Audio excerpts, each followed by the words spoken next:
हरियाणा, जहाँ हर आदमी मस्त मौला रहता हो, जहाँ खुद का मजाक उड़ाते भी आदमी ना चूकता हो। हरियाणा ने ओलंपिक में मेडल की लगा रखी से जड़ी। पिछले कई सालों में हमारे पहलवानों ने ओलंपिक में लठ गाड़ रखे हैं। पेरिस ओलंपिक में 6 मेडल में से 4 ओलंपिक हमारे हरियाणा के ही पहलवान लेकर आए हैं। और उसके अलावा हरियाणा की जहाँ भी सुई सुनोगे नेगेटिव ही सुनने को मिलेगा। पर बात यह है कि इस जवान हरियाणा के ही फौज में आते हैं। हरियाणा का आदमी ना तो घर से बाहर निकलता है और निकलता है तो झंडे गाड़ के दिखाता है पूरी दुनिया में। बात दुश्मनी की हो या भाईचारे की, इनका कोई तोड़ नहीं है।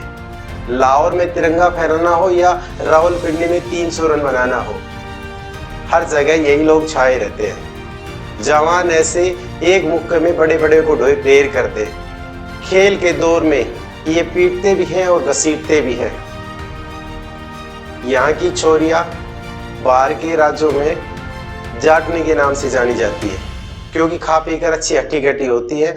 तो ये बाहर की जितने भी राज्य की औरतें हैं वो उन्हें जाटने कह के ही बुलाती हैं। अब बात करें कि वो भी किसी से कम नहीं है। वो पटकनी देनी हो या किसी को घुटनों कबर लाना हो, माउंट एवरेस्ट पर चढ़कर दिखाना हो, या धरती की छोरियां किसी से कम नहीं है। धरती की जमीन कम पड़ जाए तो ये छोरियां आसमान में पहनकर उड़ जाती हैं।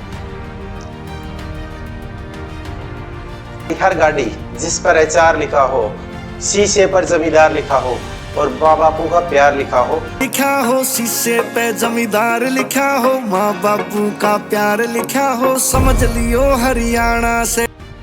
आज हम जिस राज्य की बात करने वाले हैं वो भारत का तीसरा सबसे ग्रोइंग राज्य है। गुजरात और कर्नाटक को छोड़कर तीसरे नंबर उसका आता है। ये राज्य है हरियाणा। भारत का पहला राज्य है जिसके हर गांव में लाइट की व्यवस्था सबसे पहले पहुंची है। इसके अलावा बात करें तो हरियाणा में राइस का हब बन चुका है। बासमती राइस सबसे ज्यादा हरियाणा में ही पैदा किया जाता है। उसके अलावा बात करें कि यहाँ पर 80% रोड रोलर कंपैक्टर यहीं पर बनाए जाते हैं। 67% कार हरियाणा में बनती है। हरियाणा ही वो राज्य है जहाँ पर 60% मोटरसाइकिलें बनाई जाती है। पूरे भारत का जमीन का 1.5% ये लैंड कवर करता है, पर उत्पादन में पूरे इंडिया का 15% यहाँ से उत्पन्न होता है। इसके बाद बात करें, हरियाणा में रोहतक एक जगह पड़ती है जो एशिया का सबसे बड़ा कपड़ा उद्योग है। द्रौपदी मुर्मू हमारे देश की राष्ट्रपति, उन्होंने कहा था एक बार कि वुमेन एम्पावरमेंट की बात सीखनी हो तो हरियाणा की लड़कियों से सीखे, क्योंकि उनकी जो बहादुरी और जो ताकत का कोई जवाब नहीं होता। इसके बाद बात करें, कविता देवी भारत की पहली महिला वुमेन थी कि जो WWE में अपना झंडा फहरा के आई है। देश की बाहर की बात करें तो यहाँ के लड़कों ने वहां भी लठ गाड़ रखे हैं।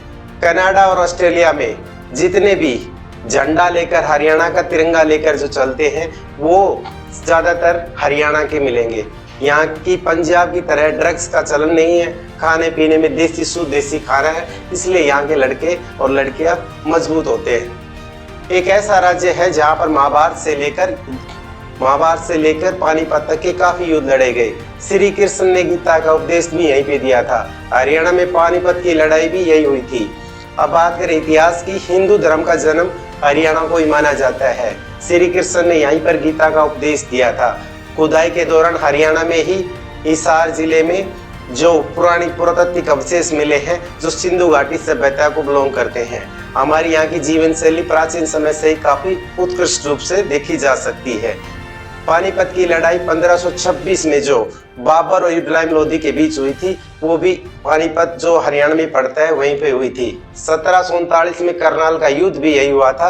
पानीपत की दूसरी लड़ाई 1556 और फिर तीसरी लड़ाई 1761 में अहमद शाह अब्दाली और मराठों के बीच भी हरियाणा में ही पानीपत में हुई थी।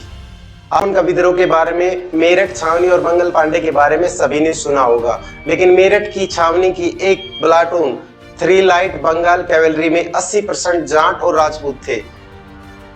हम 1857 की क्रांति के कारण आपको सुनने में मिलेगा चर्बी वाले कारतूस, जो कि एक गौ के माता के जो चर्बी से बनाए जाते थे, उसके बारे में आपको पढ़ने को मिला होगा। लेकिन इसके कुछ अलग कारण भी थे। अंग्रेजी शासन जैसे जैसे हरियाणा में शासन स्थापित हुआ, उन्होंने यहाँ पर अलग अलग प्रथाएं स्टार्ट की। सबसे पहले उन्होंने यहाँ के जो पंचायती व्यवस्था थी उसको समाप्त करने की कोशिश की। उन्होंने सबको अपने कब्जे में ले लिया और उनका मुख्य उद्देश्य था कि हर चीज पर अंग्रेजी शासन अपनी मोहर मारे। किसी भी कानून को बनाने के लिए अंग्रेजी शासन का से परमिशन लेना जरूरी हो गया। पर हरियाणा की देसी जाट वो पंचों की इज्जत ज्यादा करते थे और मोहरों पर ज्यादा विश्वास नहीं करते थे। ये भी एक कारण था जिसके खिलाफ, अंग्रेजों के खिलाफ इन्होंने एक बगावत शुरू कर दी। इसके अलावा प्राइवेट ओनरशिप आ गई थी अंग्रेजों के आने के बाद। प्राइवेट ओनरशिप में क्या, पटवारी वगैरह अंग्रेजों के लगाए हुए व्यक्ति होते थे, जो वहां पर जितना अन्न पैदा होता था उसका 1/3% जो अंग्रेजों के पास जाता था उसका हिसाब किताब भी पटवारी रखते थे। जिसके कारण भी यहाँ के लोग उस व्यवस्था के विरुद्ध आवाज उठाने लग गए। इसलिए 1857 में रेवाड़ी के राव तुलाराम, बल्लभगढ़ के राजा नाहर सिंह, दादरी फरुखनगर के राजाओं ने मिलकर दिल्ली के राजा बहादुर शाह जफर होते थे, जिनकी जो काफी बूढ़े हो चुके थे, जिनके शासनकाल की व्यवस्था बहुत ही ढीली थी और अंग्रेजों के सामने घुटने टेक चुके थे, उनसे सहमति लेकर दिल्ली पर अंग्रेजों के विरुद्ध आक्रमण कर दिया और अंग्रेजों को दिल्ली से 1857 में खदेड़ दिया था। इसलिए 1857 की जो लड़ाई थी उसमें हरियाणा की एक महत्वपूर्ण भूमिका रही थी, जो कि आपके इतिहास में इतनी देखने को नहीं मिलेगी। समय की बात कर रहे हैं, उस समय हरियाणा और पंजाब एक ही राज्य हुआ करते थे। पंजाब में जो पाकिस्तान हिस्से में गया हुआ काफी क्षेत्र भी आता था। पंजाब का जो क्षेत्र था वहाँ पे जो सैनिकों थे वो बहुत ही अंग्रेजों के थोड़े वफादार थे। उन्होंने कभी भी अंग्रेजों के खिलाफ ज्यादा संघर्ष नहीं किया। 1857 की क्रांति में भी वहाँ के सोल्जरों ने ज्यादातर अंग्रेजों का ही साथ दिया था और जितने भी वर्ल्ड वार हुए थे उन्हें में भी जो भी पंजाबी सैनिक थे वो ज्यादातर अंग्रेजों की तरफ से लड़े थे। इसलिए ज्यादातर डेवलपमेंट हमारे हरियाणा एरिया में ना होकर, हरियाणा क्षेत्र में ना होकर पंजाब के क्षेत्र में हुआ था, जिससे हरियाणा में कुछ एरिया ही डेवलप हो पाए। जैसे कि भिवानी में घोड़े और कपड़ों का व्यापार होता था। इसके बाद अगर अंबाला में, अंबाला जो कैंट था, दिल्ली कैंट, वहाँ पर दिल्ली कैंट के अंदर भी काफी डेवलपमेंट हुआ था। इसके अलावा जीटी रोड के पास जितने भी गांव लगते थे वहाँ भी अच्छा डेवलपमेंट हो पाया था। इसके अलावा रोहतक में कपड़ों का बड़ा उद्योग था, वो भी थोड़ा सा उभर पाया था। इसके अलावा अपना गुड़गांव का कुछ एरिया जो उस समय थोड़ा बहुत डेवलप हुआ था। इसके बाद अंग्रेजों ने 1911 में कोलकाता से दिल्ली अपनी राजधानी स्थापित कर दी और उन्होंने हरियाणा के 150 गांवों को हटाकर दिल्ली में राष्ट्रपति भवन, पार्लियामेंट ये सब बनाए थे। ये सारा क्षेत्र हरियाणा के अंडर ही आता था। हरियाणा का जितना उत्तर की तरफ जितना भी क्षेत्र था वो सारा कवर करके दिल्ली को दे दिया गया था। लगभग 150 गांव आए थे, यहाँ से गांवों को निकाल दिया गया था। इसके बाद बात आते हैं 1800, हम पहुंचते हैं 1947 में, जब पंजाबी सूबे में भारत आजाद हुआ। पंजाबी सूबे में पंजाबी अलग सूबे की मांग उठने लगी, तो हरियाणा के भी कुछ उस जमाने के लीडर जैसे चौधरी देवीलाल और उनके कुछ सहपाठी लीडरों ने मिलकर एक अलग मांग की, एक कमीशन बनाने की मांग की, जिसके हिसाब से हरियाणा को भी अलग राज्य बनाया जा सके। इसलिए 23 अप्रैल 1966 को जेसी शाह कमीशन बना। 31 मई 1966 को जेसी शाह कमीशन ने अपनी रिपोर्ट प्रस्तुत की और 1966 में हरियाणा जेसी शाह आयोग के बेसिस पर अलग राज्य बन गया। इन दोनों राज्यों में, हरियाणा और पंजाब में, उस समय आपसी दुश्मनी इतनी ज्यादा थी कि हरियाणा अपनी सेकंड लैंग्वेज पंजाबी ना चुनकर तेलुगु चुना था, जबकि पंजाबी की 30-40% पॉपुलेशन हरियाणा में उस समय थी। इसके बाद एक और सबसे बड़ा इशू था पानी का डिस्प्यूट, सतलुज यमुना लिंक नहर, जो कि पंजाब से निकलकर हरियाणा को पानी देने की व्यवस्था करनी थी। उसमें भी पंजाब की सरकार ने अड़चने लगाई रखी। बीच बीच में ये खबरें न्यूज में आती रही हैं, लेकिन पंजाब सरकार बोलती है कि हमारे पास पानी की शॉर्टेज है, हम हरियाणा को पानी प्रोवाइड नहीं कर सकते। ये डिस्प्यूट भी काफी लंबा तक चला। बीच बीच में कोर्ट में इस बात का मैटर उठता रहता है, लेकिन इसका कोई प्रमाण समाधान अभी तक नहीं निकला है। ये अभी तक डिस्प्यूट चल रहा है। इसके बाद हरियाणा में आया 1960 का ग्रीन दौर, जिसको हम हरित क्रांति के नाम से भी जानते हैं। इस समय हरियाणा ने गेहूं और चावल की पैदावार में पूरे भारत में लीड किया, क्योंकि यहाँ की जमीन तो उपजाऊ थी, साथ में उच्च गुणवत्ता के जो बीज और उच्च गुणवत्ता के जितने कीटनाशक दवाइयाँ वगैरह मिली, तो यहाँ की फसल में पैदावार 10 से 15 गुना बढ़ गई। और हरियाणा जो पहले हमारा इंडिया विदेश से आयात करता था, अब हम गेहूं और चावल का निर्यात करना शुरू करने लगे।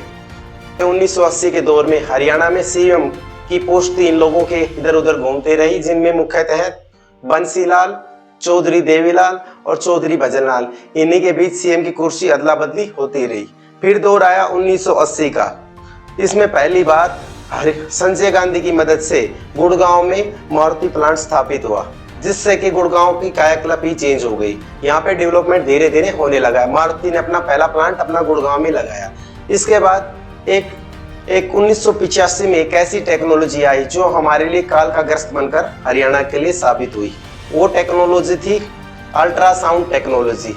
उस टेक्नोलॉजी के द्वारा हमें फीमेल इन्फेंटाइल सबसे ज़्यादा गिर गया। यहाँ पर सेक्स रेशियो लगभग पूरे इंडिया में सबसे कम हो गया। 2004 में जब हुड्डा सरकार आई, हुड्डा 10 साल के लिए सीएम बने, तो उन्होंने जो गैंगस्टर कल्चर था उसको ख़त्म करने की ठानी और वहाँ पर काफ़ी गैंगस्टर का इनकाउंटर किया गया। उसके बाद ये जो थोड़ी प्रथा कम पड़ी हरियाणा में। दूसरी ओर ये सरकार कई प्रकार के करप्शन चार्जेस से घिर चुकी थी, जिसलिए हरियाणा की छवि पर एक बड़ा धब्बा भी लगा था। फिर बात करते हैं 2010 का। टाइम आया, गुड़गांव डेवलप हुआ और हरियाणा का मेकओवर करने का ये सबसे बेहतरीन समय था। हरियाणा ने इस क्षेत्र में बहुत ज़्यादा प्रोग्रेस की। ऐसा नहीं है कि हरियाणा में सब कुछ अच्छा रहा है, कुछ चीज़ें खराब भी रही है, जैसे हरियाणा की अनएम्प्लॉयमेंट रेट।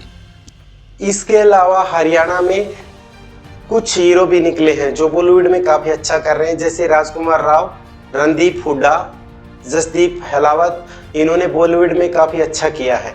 ये वो हैं जिनकी बड़ी प्राउडली हरियाणा की आइडेंटिटी को वर्ण किया है और ये प्राउडली कहते हैं कि मैं हरियाणा से हूँ। सपना चौधरी के गाने हर गांव में, हर जिले में जब भी कोई शादी होती है तो सपना चौधरी के गाने जरूर बढ़ते हैं।